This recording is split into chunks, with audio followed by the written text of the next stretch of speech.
So I've been on something of a sci-fi kick recently. I think it started when I went to the movie theater and I saw a trailer for the new Project Hail Mary movie coming out soon. I saw that they adapted it from a book, so I thought, hey, why not check it out? So I picked it up like right after the movie, and yeah, I loved it. I got through it extremely quickly, and I think what I really connected with me about it was the character Ryland Grace. I mean, he's such a lovable buffoon that you can't help but root for him the entire time. He's a little bit cliche here and there, but I feel like Ware wrote him with enough depth that you can kind of buy into his cause a little bit. We had this other character too, Rocky, but I won't get too deep into it for spoilers' sake. But he was another character that I ended up rooting for by the end of the book, almost as much as I was rooting for Ryland. And when you're reading it, you'll kind of see why I was surprised about that. But it was wonderful to see them to see their relationship kind of develop and organically unfold with every page that passed, and that's something that really drove the story forward for me. But aside from that, I thought the story was great itself. It told this pretty inspiring and optimistic tale about what can happen when human beings kind of stick together. I mean, they're faced with this catastrophe that they basically have no choice but to figure out. Otherwise, it means the end of humans as we know it, the end of Earth as we know it.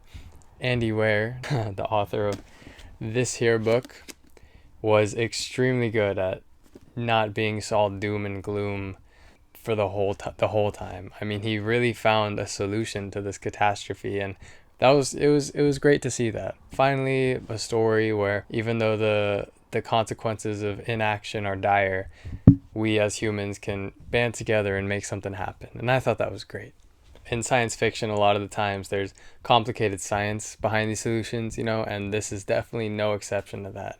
I think part of what I loved about this book so much was the fact that there was so much detailed science involved in every single situation almost. It felt like page after page I was reading about how Ryland found a solution to some problem through his scientific method or some theory or some hypothesis he dreamed up. It was pretty cool. It was pretty fun to see, and it was written in a way where someone like me who has no experience in anything scientific whatsoever was able to kind of understand what was happening, and that was quite satisfying. And doing that, being able to talk about science like that and make sure it translates well to people who aren't into that stuff is an impressive skill, and I think Andy Weir did that great.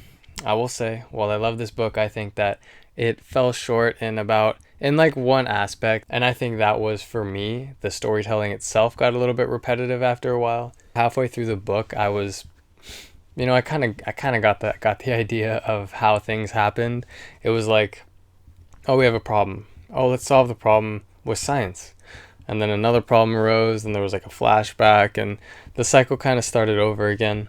And it was great. The story itself was interesting enough to keep it flowing, but once I recognized that pattern, it got a little bit tiring. And by the end of the story, I was like, all right, I'm ready to move on. But other than that, man, I would really, really encourage you to read it if you're the least bit curious, because it's a fun read. I can't take that away from it. It was a fun read with some great characters and some very emotional storytelling at points. I absolutely would recommend it.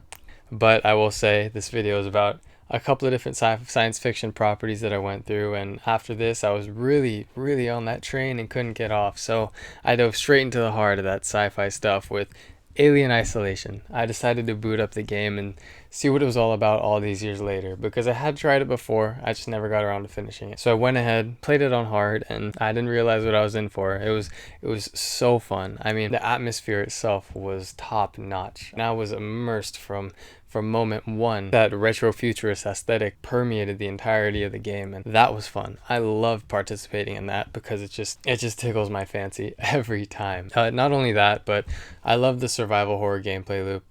Super fun, especially in this one where the thing that's pursuing you is the alien, the perfect organism, so they say, and you really had no choice but to use every tool at your disposal to outrun it, to outsmart it, and to beat it at its own game. And that was really well done here, because as we all know, the alien being the highlight of the experience was, oh man, I was such a formidable opponent. He kept me on this edge of my seat the entire time. He kept me sweaty. He kept me engaged. Every encounter with him was frightening, absolutely terrifying. Excellent game. Excellent game. with a caveat.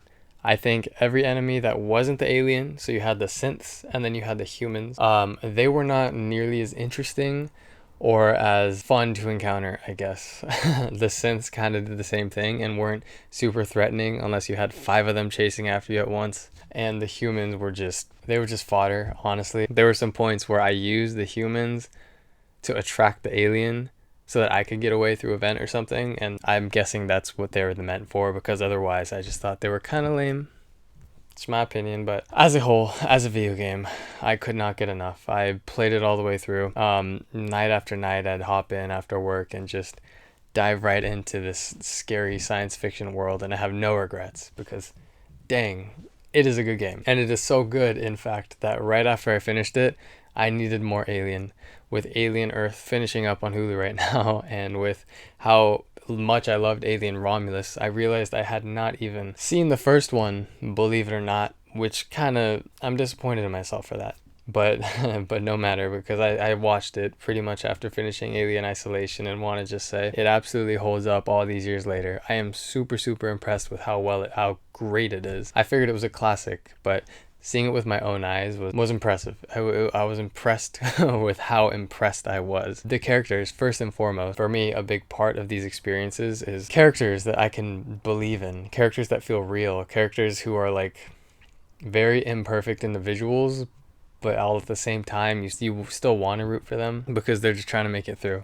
And you had that with like Dallas, with Elena Ripley, with everybody else on the ship. The characters really did a lot for me in this movie. But then you also had all of the layers to this franchise that the first Alien movie introduced. I mean, you had the corporate, all the corporate greed, the corporate interest stuff, and then another layer you had the artificial intelligence and how that affects humanity at this point. And then you had the more human story at the center of it all, but told through this terrifying xenomorph, told through this alien, which just made everything that much scarier. It made the stakes that much higher. Oh man. And the film itself was just so tight. It was an extremely tight, like I think it was about 2 hours, a little less. All killer, no filler. Would absolutely recommend watching like right now because you will not regret it. Yeah, so that was my little science fiction journey in 3 different steps. Started with Project Hail Mary, something positive, optimistic, hopeful, and ended it with like the most dystopian reality we could imagine. But I have no regrets because it was quite the journey I went on, and I'm looking forward to see what else I can dig up through this beautifully crafted genre, one of my favorites. But for now, I'm Comp Graphics. This has been fun. Thanks for watching.